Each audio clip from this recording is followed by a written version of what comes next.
Bienvenidos a una emisión más del Foro del Canal Judicial. El día de hoy transmitiremos la primera parte de la mesa de análisis titulada Exigibilidad y eficacia de los derechos económicos, sociales y culturales. Este encuentro se realizó en el marco del seminario que sobre este tema organizaron el Instituto de Investigaciones Jurídicas de la UNAM y el Centro de Estudios Constitucionales de la Suprema Corte de Justicia de la Nación. Esta mesa contó con la participación de Cristian Curtis, representante de la Oficina del Alto Comisionado de las Naciones Unidas para los Derechos Humanos, Rodrigo Gutiérrez Rivas, investigador del Instituto de Investigaciones Jurídicas de la UNAM, y como moderadora, la investigadora del ITAM, Francisca Pu Jiménez. En esta mesa, los ponentes hablaron sobre las técnicas que existen actualmente para analizar el cumplimiento efectivo de los derechos sociales y cómo se deben integrar estas técnicas en las instituciones. Los invitamos a que nos acompañen en esta transmisión.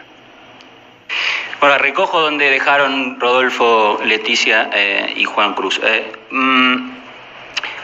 punto que planteó Juan es gran parte de las discusiones teóricas de los últimos 15 o 20 años se han centrado sobre dos cuestiones importantes. Una, si se pueden concebir los derechos sociales como derechos y no simplemente como declaraciones o aspiraciones. Y segundo, el tema de la justiciabilidad. Es un debate del que participé. En parte de la discusión está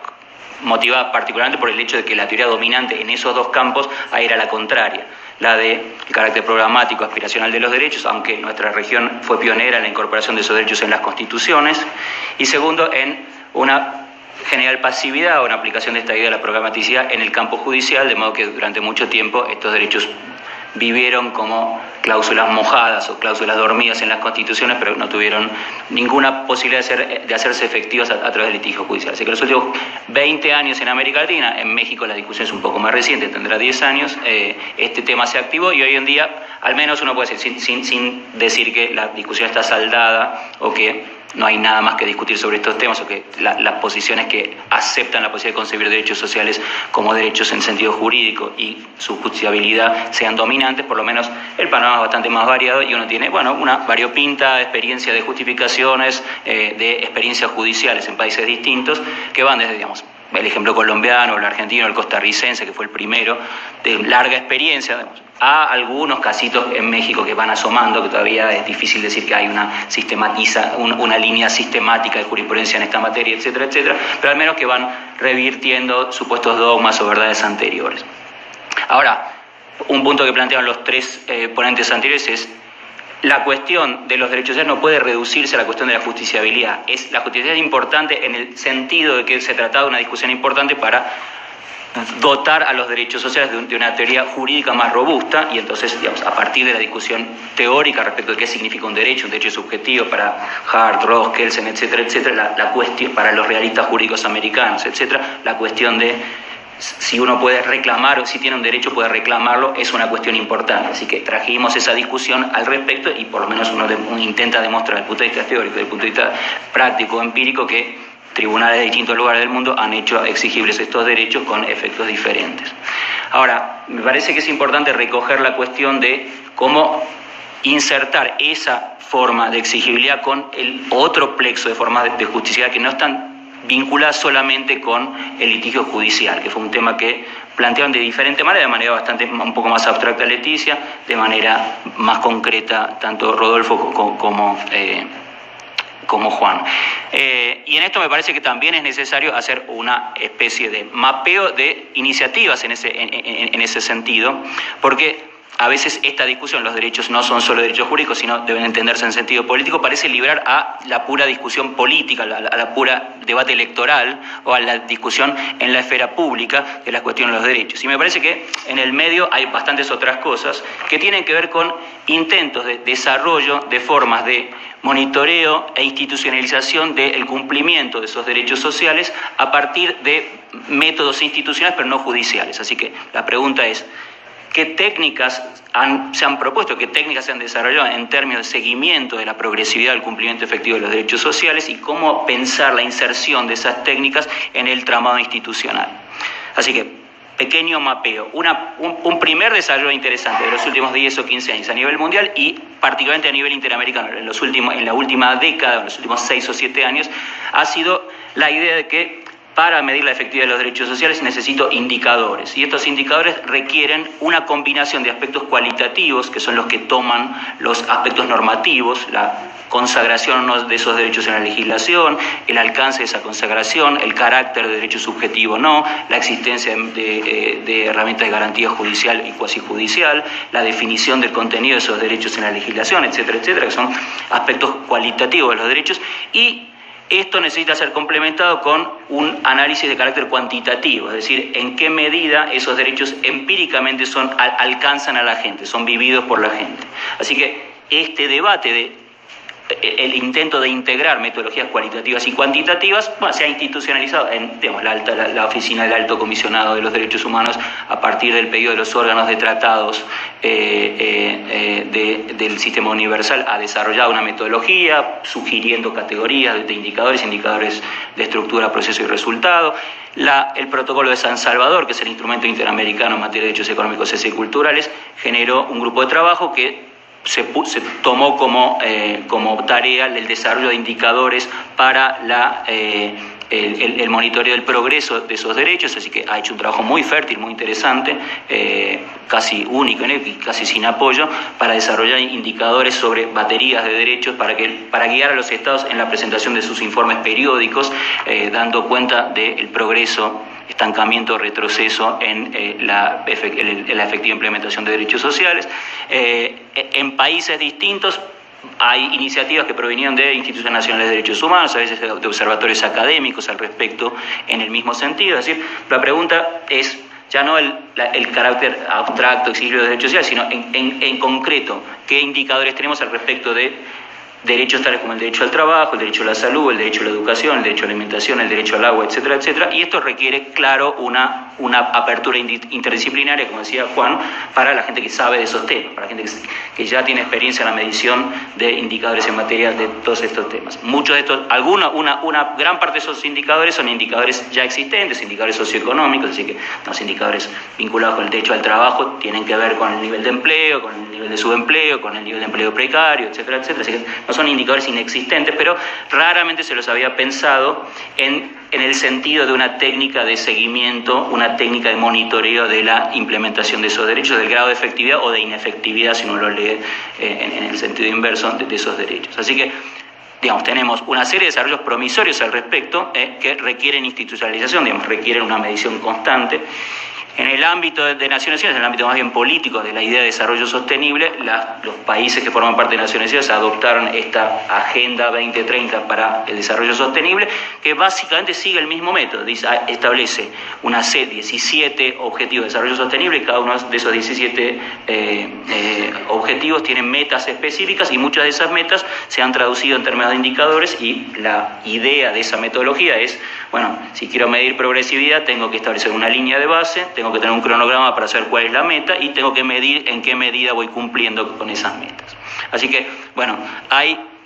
por lo menos un desarrollo teórico promisorio y algunas promesas al respecto de cómo me hago cargo de esa metodología para contextualizarla a nivel local. Muchas de esas metodologías pretenden tener alcance ilustrativo a nivel universal, pero requieren ajustar a la posibilidad de captación de datos de los institutos de estadística locales, que no siempre las tienen o necesitan una cierta contextualización. Así que hay un diálogo entre órganos internacionales de derechos humanos y institutos nacionales de estadística que dicen, estos datos no los tengo, estos datos son demasiado sofisticados, no los capto, no me sirven las encuestas que tengo, los censos se hacen cada demasiado tiempo y no me sirven para medir progresividad en los segmentos que serían útiles, etcétera, etcétera. Así que, sin estar saldada esta cuestión, esta idea está puesta sobre la mesa y parece una idea importante para hablar con sentido de la posible efectividad o inefectividad de los derechos sociales. Si no, lo que hago es ver que me parece que están mal los derechos sociales en México. Eso probablemente no sea riguroso. Una segunda técnica que una segunda gran pregunta al respecto de los derechos sociales también fue planteada en la mesa anterior, y está vinculada con el hecho que los derechos sociales cuestan, y esto significa que sin presupuesto no tengo garantía de derechos. Así que una pregunta importante, a diferencia de la visión tradicional que han tenido los juristas sobre la cuestión presupuestaria, que había sido simplemente la cuestión procedimental de cómo se habilita el gasto de un poder a otro, es en qué medida el presupuesto es una garantía de derechos. Y entonces el desarrollo de técnicas distintas de análisis presupuestario que parten de la idea del presupuesto como garantía de derechos. Y esto, bueno, todavía no hay una metodología única establecida como en la bóveda celeste, como la verdad revelada respecto de esto, pero hay varias entradas teóricas interesantes, la idea de presupuesto participativo y la apertura a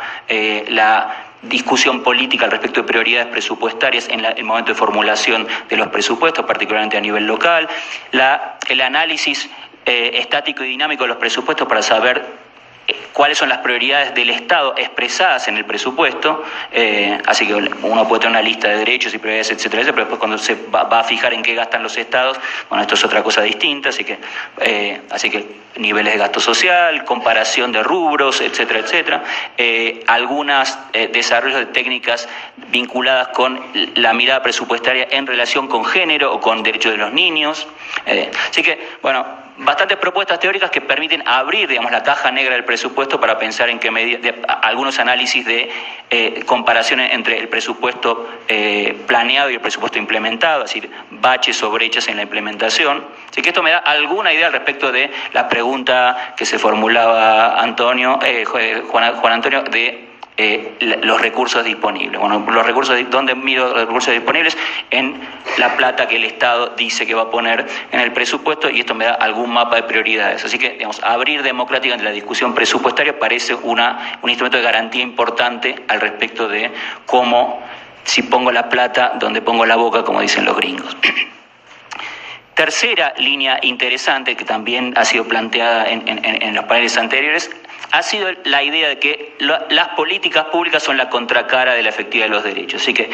los derechos, el goce individual de derechos tales como el derecho a la salud, a la educación o a la vivienda o a la alimentación son la función de la existencia de una política pública, a veces de instituciones públicas o de servicios públicos que funcionan como garantía de esos derechos. Así que una serie de propuestas novedosas tienen que ver con la idea de una aproximación, un abordaje de derechos humanos al análisis de las políticas públicas, no como si se tratara de cosas separadas, sino como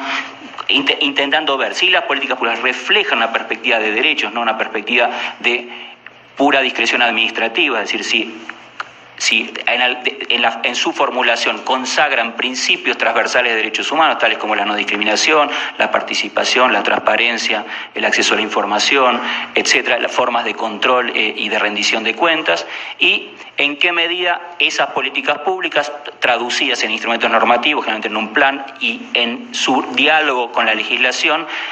traducen en términos de titular de derecho, obligado, contenidos de derechos y garantías para los derechos, esa política. Así que esta pregunta requiere abrir la caja de las políticas públicas para pensar cuál es la forma en la que nuestros parlamentos, cuál es la forma en que nuestras administraciones llevan a cabo políticas públicas a través de instrumentos normativos que obligan a la administración. Así que este es otro mundo relativamente novedoso. En el pasado uno tenía como campos divididos, los juristas trataban aspectos solamente jurídicos, los que se dedicaban a políticas sociales no veían estos aspectos, les parecía que estos lenguajes se molestaban mutuamente.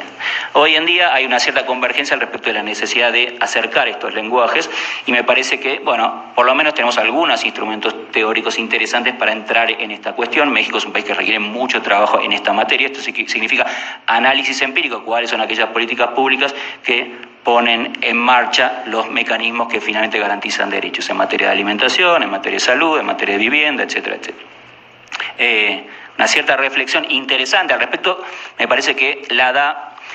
la tipología de estados de bienestar. Digamos, el factor histórico que mencionaba Rodolfo es interesante en esto. Una serie de autores que incluyen a Titmuss, Spink Andersen, han abierto la investigación teórica al respecto de cómo se fueron configurando históricamente estados de bienestar, con la idea también afín a la idea que hay detrás de un estado de bienestar hay una discusión ideológica sobre cómo configurar el estado de bienestar, y estos autores dicen hay modelos distintos de estado de bienestar. Uno corresponde un poco a esta idea que el Estado solo interviene por las mínimas, la idea de un Estado mínimo, un Estado social liberal. Hay un Estado centralmente pensado a partir del modelo alemán bismarckiano, que es lo que Spink Andersen llama un Estado social corporativo, que centralmente se pretende como garantía del equilibrio de sectores sociales, y lo que hace es establecer garantías a partir de la posición de una persona en un núcleo social. Y hay estados de bienestar socialistas o estados de bienestar universalistas o igualitarios que lo que pretenden es ofrecer servicios universales para reducir las desigualdades y para hacer carne ese principio de solidaridad del que hablaba Rodolfo antes, es decir, que el rico y pobre usen el mismo servicio público, que vayan a la misma escuela, vayan al mismo, que gocen del mismo sistema de seguridad social. México tiene una combinación rara de un sistema corporativo, sumamente corporativo en algunas materias, salud y seguridad social, con un estado de bienestar mínimo dedicado de mala calidad dedicado a los pobres, que es el caso de educación y de salud. Los que no entran en el estado de bienestar que me permite gozar a través de sistemas de seguro porque soy funcionario público, porque soy militar o porque estoy en alguna corporación, caen en la prestación de servicios para todos que son de muy mala calidad. Así que esta gran parte de la discusión respecto de igualdad y desigualdad en México tiene que ver con esto. Digamos, alguien que se sale mínimamente de ingresos mínimos o tener ingresos insuficientes, enseguida manda a sus chicos a un colegio privado, aunque sea de mala calidad, porque cree que es de mejor calidad que la escuela pública, y contrata servicios de salud privados si puede, y si no, se parapeta en una situación de empleo, aunque sea precario, para obtener servicios en los seguros sociales corporativos. Bueno, me parece que México requiere una discusión al respecto de este modelo, de qué modelo de Estado social es adecuado para un país que tiene 50 millones de pobres y que también es uno de los países más desiguales del mundo. Esto, digamos, me lleva al próximo punto, que es yo creo que hay detrás de estas tres técnicas o detrás de estos tres desarrollos hay como dos requisitos interesantes que se han puesto sobre la mesa, o dos cuestiones interesantes que se han puesto sobre la mesa, que son, uno, la idea de la exigencia de información pública fiable y accesible, digamos, como garantía, la producción de información fiable y accesible como garantía de transparencia y garantía de rendición de cuentas de la administración. Y el segundo es, yo diría, una nueva discusión de la teoría de la democracia, que de nuevo trae algunos de los temas que plantearon los colegas anteriores, pensando cómo en la estructuración tradicional de la democracia, en tres poderes, etcétera, etcétera, entran mecanismos institucionales de control de políticas públicas que no sean solamente votar cada 6 años.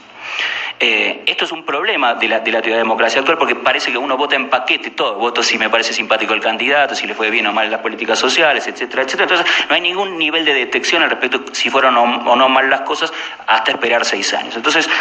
la idea es en qué medida uno puede insertar en el aparato institucional del Estado formas de control, o fuera del Estado, pero en diálogo con el Estado, formas de control de la implementación de políticas sociales que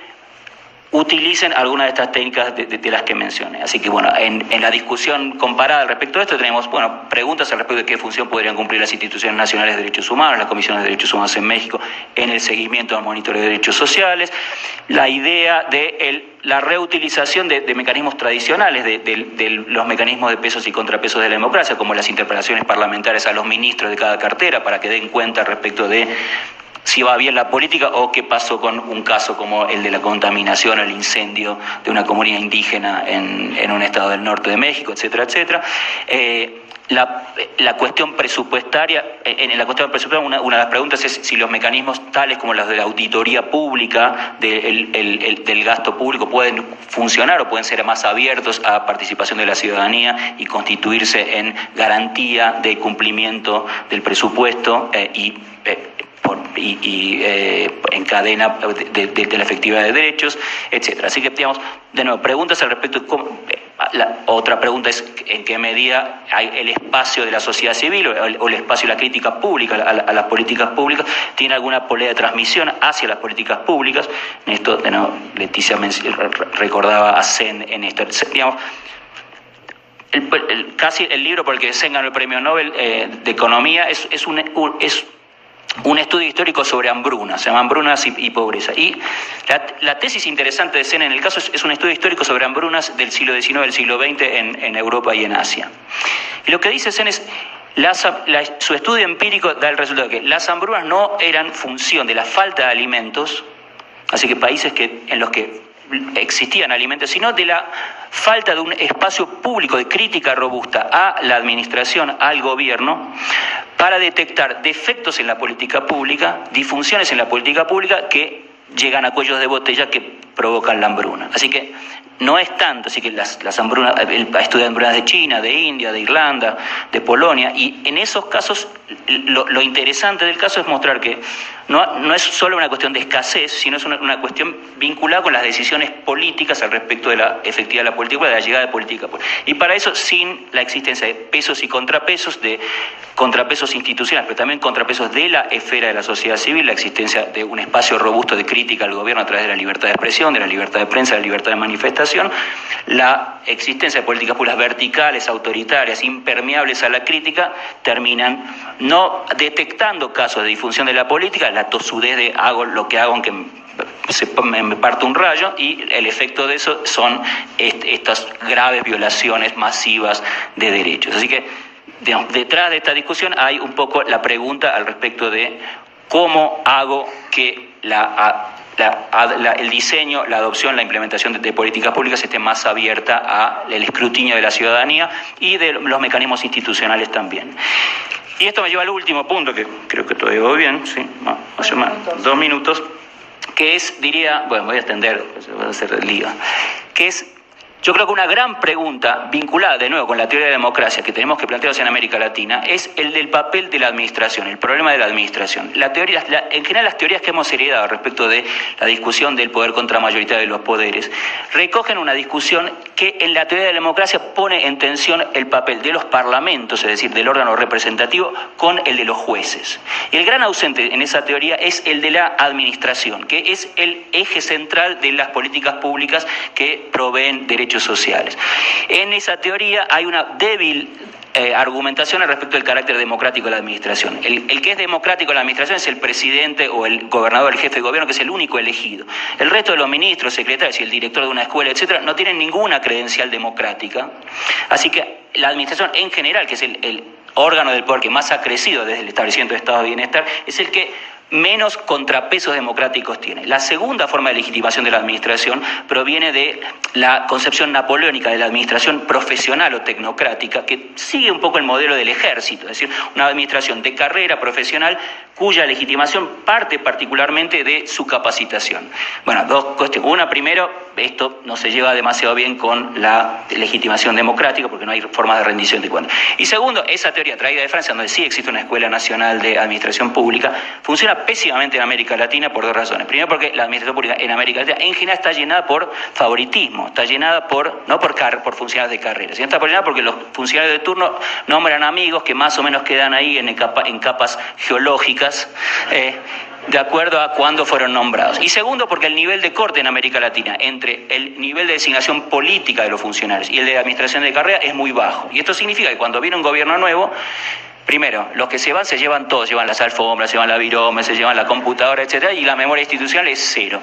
Y segundo, porque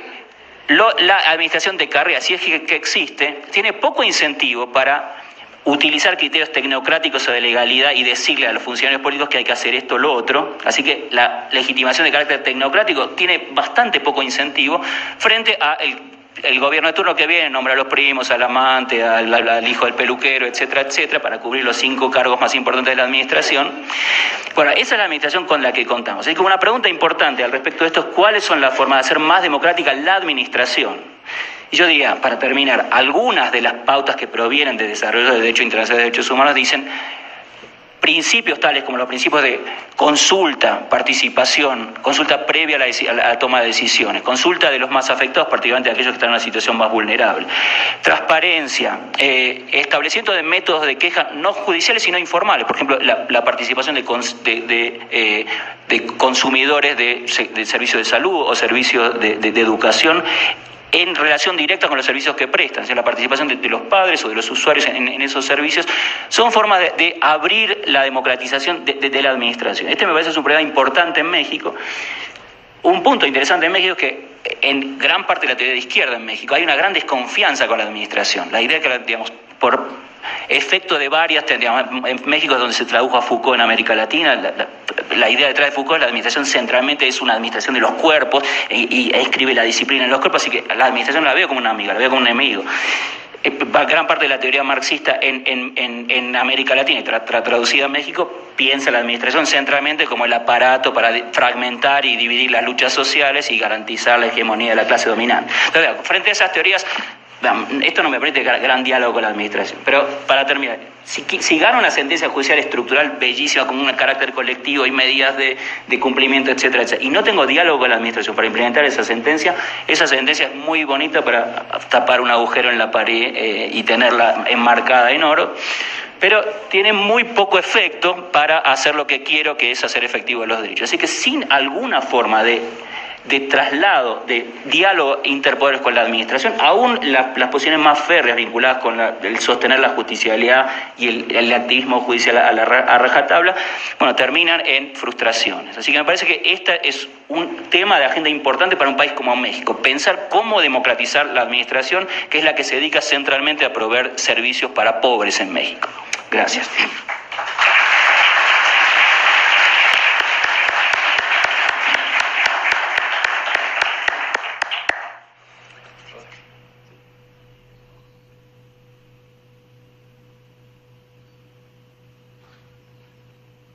Bueno, comenzar con un agradecimiento a los colegas nacionales, a los colegas internacionales que han aceptado la invitación a participar en este seminario, que ya se decía en la inauguración, más que un encuentro, podemos considerar una continuación de un diálogo ya de muchos años. Y tenerlos hoy en México, como acabamos de apreciar con la intervención de Curtis, pues es especialmente importante por la coyuntura política que estamos atravesando en el país, donde los derechos sociales regresan con fuerza y quedan de nuevo en el centro de la discusión política y la discusión jurídica. Por supuesto, también agradecer a todas y todos por el interés y por su participación. Yo lo que quisiera hacer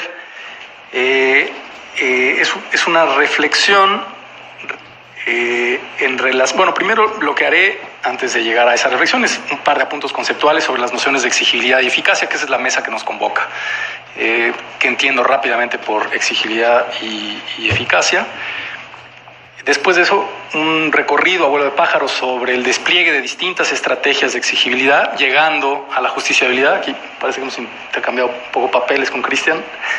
que Cristian es el experto en justiciabilidad y ahora a mí me interesa abordar el tema de la justiciabilidad, aunque nunca he creído demasiado en ella. Y colocar sobre la mesa un tema que me parece especialmente relevante hoy en América Latina, donde hemos avanzado, ya se ha dicho aquí, en el reconocimiento de los derechos, en el reconocimiento constitucional y en su desarrollo legal,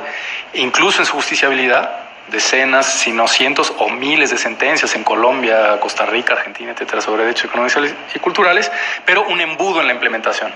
O sea, la dificultad que hoy representa para la eficacia de los derechos el problema de qué hacemos después de la sentencia, que era un tema que ya comentaba Cristian. Bueno, en relación con estas nociones de exigibilidad y eficacia, de forma muy rápida, simplemente para que se entienda cada vez que yo utilice alguna de estas categorías a lo largo de mi exposición, se sepa más o menos a qué me estoy refiriendo.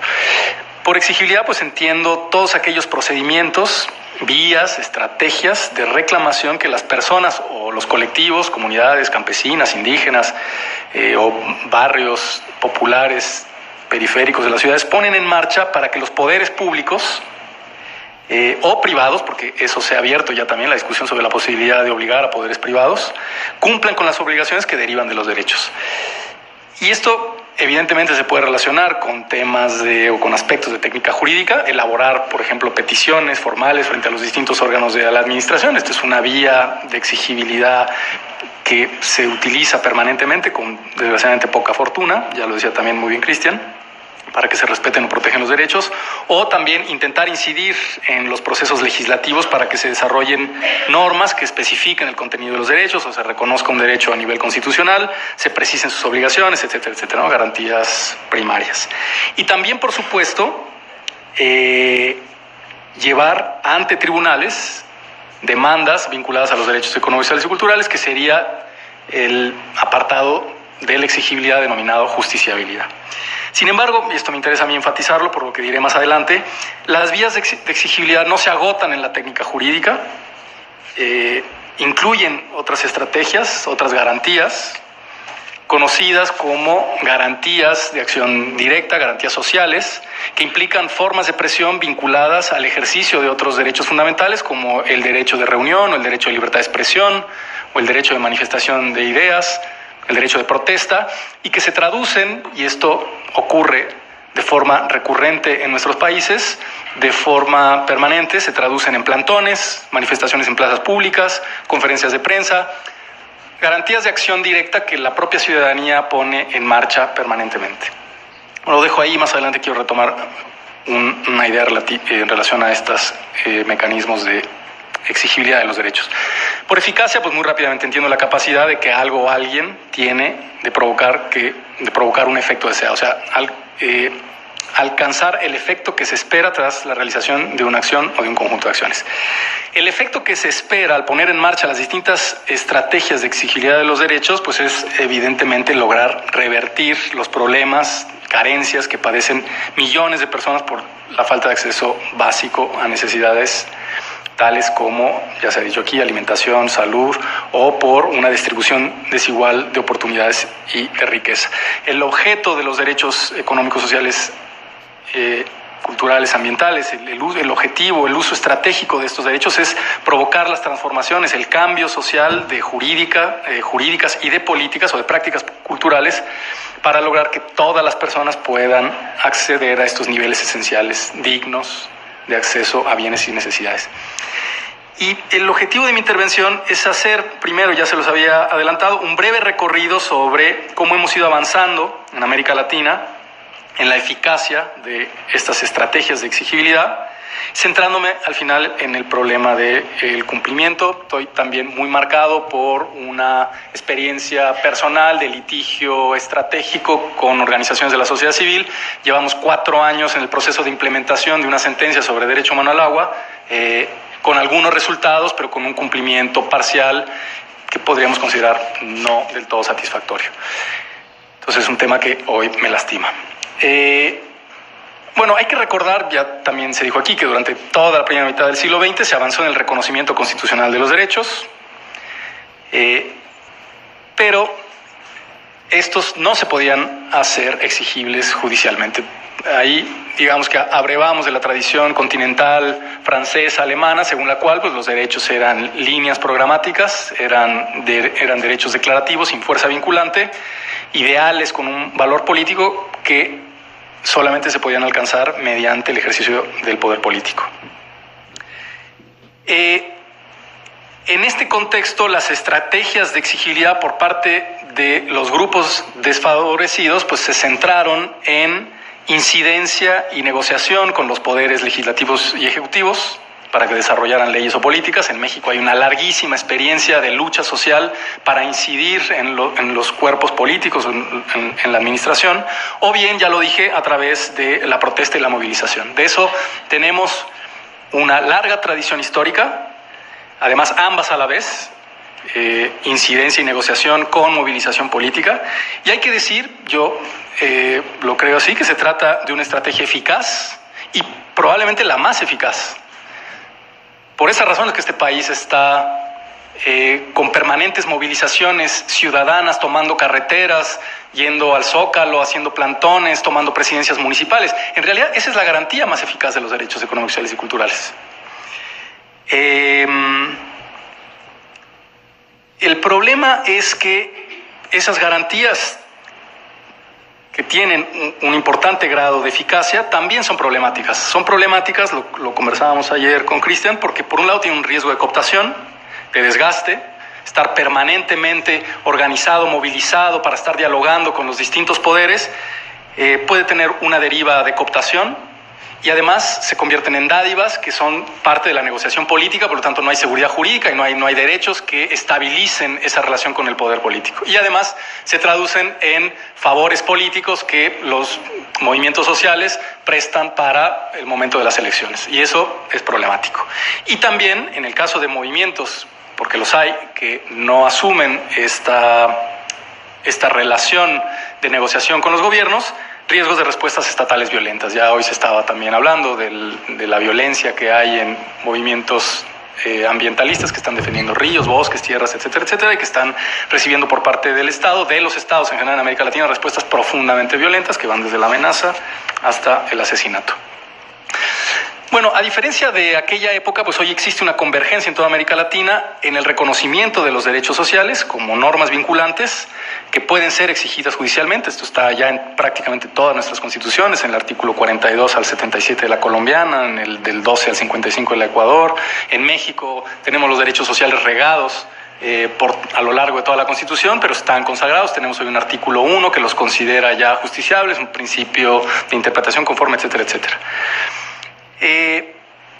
Y frente a las reservas tradicionales que la teoría dominante de aquella época había impuesto a la legitimidad del control constitucional de estos derechos, surgió una potente respuesta. Muchos de los actores de esa potente respuesta están hoy en este seminario. Una potente respuesta teórica y jurídica sobre la intervención de los tribunales en la protección de los derechos. Y gracias a ello, y al diálogo también intenso que se ha ido estableciendo entre academia, lucha social, judicatura, hoy en América Latina tenemos, ya lo dije, miles de sentencias de derechos sociales que han ido problematizando distintos temas, todos muy importantes e interesantes. Gracias, Cris. Legitimación procesal, el tema de presupuesto y derechos, diálogo entre Poder Judicial y Administración, control de constitucionalidad convencional, en fin, eficacia directa de la Constitución, en fin, una cantidad riquísima de experiencia constitucional de la que hoy gozamos y que podemos aprovechar. Los tribunales de Argentina, Brasil, Colombia, México bastante menos, a través de técnicas muy creativas de razonamiento judicial y de adopción de soluciones imaginativas, pues han avanzado de forma muy importante el dictado de sentencias. Rodolfo Arango se refería, voy a hacer aquí un paréntesis sobre el tema de mínimo vital y soluciones imaginativas. Rodolfo Arango se refería al baobab, ¿no?, en que se convirtió el mínimo vital. Bueno, ese baobab llegó a México, pero para proteger intereses fiscales, desgraciadamente. O sea que hay jurisprudencia sobre mínimo vital en México que utilizaron los fiscalistas para evadir impuestos. Solo para referirnos también a algunos... bueno, y los jueces, por supuesto, que utilizaron esa categoría para abrir ese campo. Chisca Pau podrá hablar mucho y mejor de todo eso. Es una experta en el avance que hay, desgraciadamente, en nuestros poderes judiciales del uso estratégico del derecho y el derecho fiscal para beneficiar a los grandes consorcios. Bueno, en fin. Yo querría hacer un apunte sobre una contradicción histórica, ¿no? La historia permanentemente nos enfrenta a esas contradicciones, y recordar que de forma paralela a esa gran apuesta teórica que también se expresó en sentencias progresistas de derechos económicos, sociales y culturales, paradójicamente en América Latina, desde la década de los 90, en ese mismo periodo, hay un avance que se institucionaliza de pues una ofensiva constitucional neoliberal, constitucional legal neoliberal, principios económicos neoliberales que, debido a la muy fuerte presión que ejercieron organismos multilaterales, nuestros gobiernos reformaron nuestra Constitución, reformaron nuestros marcos legales, supuestamente para enfrentar la crisis de los 80, y entonces esa receta, digamos, de adopción de libre mercado, tasas de cambio flotantes, desregulación, privatización de empresas estatales, choca de forma radical con los esfuerzos de exigibilidad y de justiciabilidad de los derechos económicos, sociales y culturales, ¿no? Carlos Menem, Collor de Mello en Brasil, César Gaviria, Salinas de Gortari, son los personajes emblemáticos que representan ese periodo del arranque de la ofensiva neoliberal, que no ha terminado hasta la fecha, por lo menos hasta hace un par de semanas en nuestro país. Y eso se traduce en reformas para la privatización de organismos del Estado encargados de prestar servicios públicos que son muy relevantes para garantizar los derechos. Eso lo tenemos hoy, ese es nuestro contexto actual.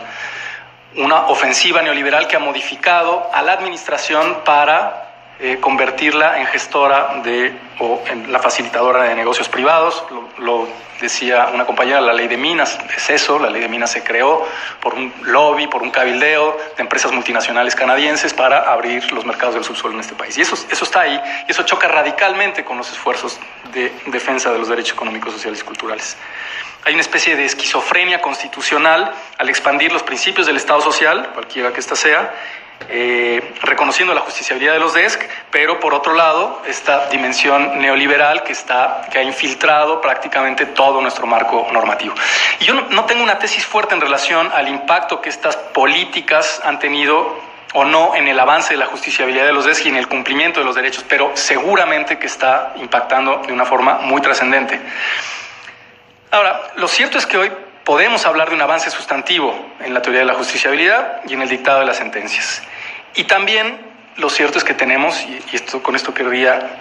yo empezar a cerrar, un grave problema en la implementación de estas sentencias que probablemente de forma lejana o de forma muy directa, habría que verlo caso por caso, se relaciona con este avance del proyecto neoliberal en nuestras constituciones y en nuestra legislación. Y una pregunta importante que tenemos que responder es ¿cómo logramos en este contexto actual no solo obtener sentencias satisfactorias, lo decía muy bien Cristian, para colgarlas en nuestras habitaciones o tapar un agujero, sino sentencias implementadas, sentencias que verdaderamente se conviertan en la eficacia de esos derechos, no solamente en su reconocimiento? ¿Cuáles son las variables más importantes que están en juego y que pueden influir en el nivel de cumplimiento de una sentencia de derechos sociales?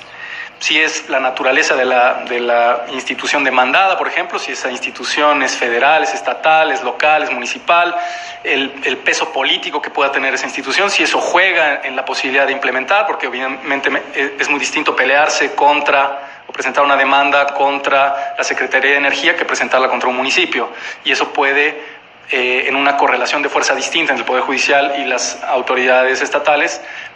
hacer avanzar o no el cumplimiento de una sentencia. O si es el tamaño del caso, pensando en el número de litigantes o el número de representados en un litigio, si esto influye o no, si el juez tiene o no herramientas de cumplimiento, qué herramientas tiene, hasta dónde llegan, qué capacidad tiene para mover a la administración. Por supuesto, el nivel de movilización de los demandantes después de dictada la sentencia. Este es un tema muy importante, ahora diré qué hay sobre eso. Hay un libro estupendo que ya fue recomendado por Juan Antonio Cruz Parcero, yo quiero volver a recomendarlo. En fin, una serie de variables, son muchas, muy complejas, y en general tenemos poca investigación sobre eso. No sabemos cuándo una sentencia puede tener éxito o no, cuáles son los elementos que pueden estar en juego para lograr que una sentencia en un momento dado, una sentencia compleja, estructural o una sentencia individual pueda llegar a buen puerto. Seguimos profundizando en el contenido esencial de los mismos, me refiero en la academia, en el tipo de obligaciones, pero sabemos muy poco sobre este problema que hoy es muy relevante. Y en este tiempo que me queda, que ya son 4 minutos, solamente plantear algunas de estas preocupaciones que están en este texto, Lucha por los Derechos Sociales, de Malcolm Langford,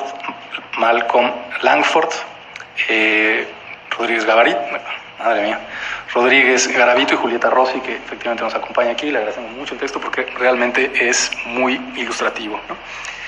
Entonces, algunas ideas en relación, muy rápidamente, solo para colocarlo sobre la mesa, que las podamos discutir en relación con el tema del cumplimiento de los derechos. Bueno, un primer eje interesante a discutir es el tema de la complejidad de la orden y el número de demandadas, de autoridades demandadas. Al parecer, si se demandan a demasiadas autoridades, luego la dificultad del Poder Judicial de estar intentando coordinar a ese conjunto amplio de autoridades resulta difícil de llevar a la práctica y por lo tanto dificulta el cumplimiento. Otro tema que ya yo había anunciado es el tema del número de personas que demandan. Pues parece que, aunque no hay en la evidencia científica que este texto demuestra, no hay claridad sobre si demandas colectivas pueden tener mayor posibilidad de llegar a buen puerto. De hecho, hay experiencias, por ejemplo, en Brasil, según la cual después de una demanda colectiva que nunca se cumple, los demandantes tienen que ir en causas individuales a gestionar individualmente sus litigios y ahí sí que prospera el cumplimiento de la sentencia. Entonces, una primera posible conclusión en relación con eso, por lo menos en este contexto, es que habría que regresar a la estrategia individual, porque las colectivas son difíciles de implementar. Sin embargo, hay experiencias, por ejemplo, en la India, de casos estructurales donde se demostró que frente a hambrunas, frente a demandas ante tribunales relativas al tema de las hambrunas, antes del año 2000 se habían presentado demandas individuales que no llegaron a ningún lado, y en cambio cuando se presenta una gran demanda colectiva que genera una movilización de la opinión pública, que genera una presión sobre los actores políticos, luego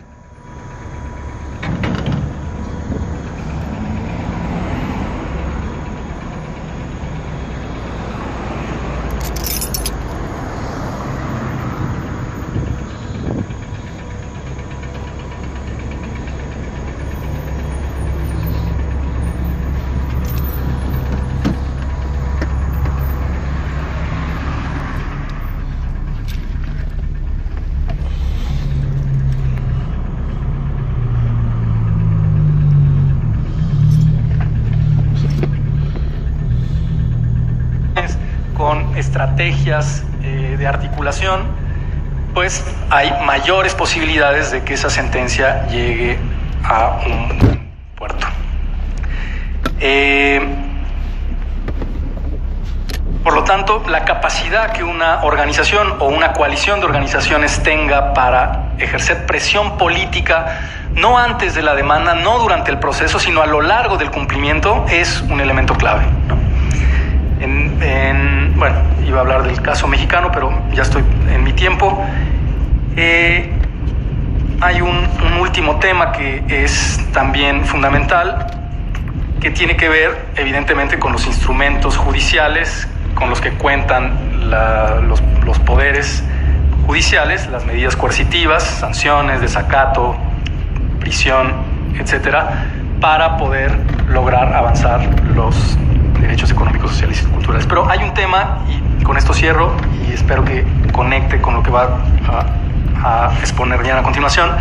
Hay un tema muy importante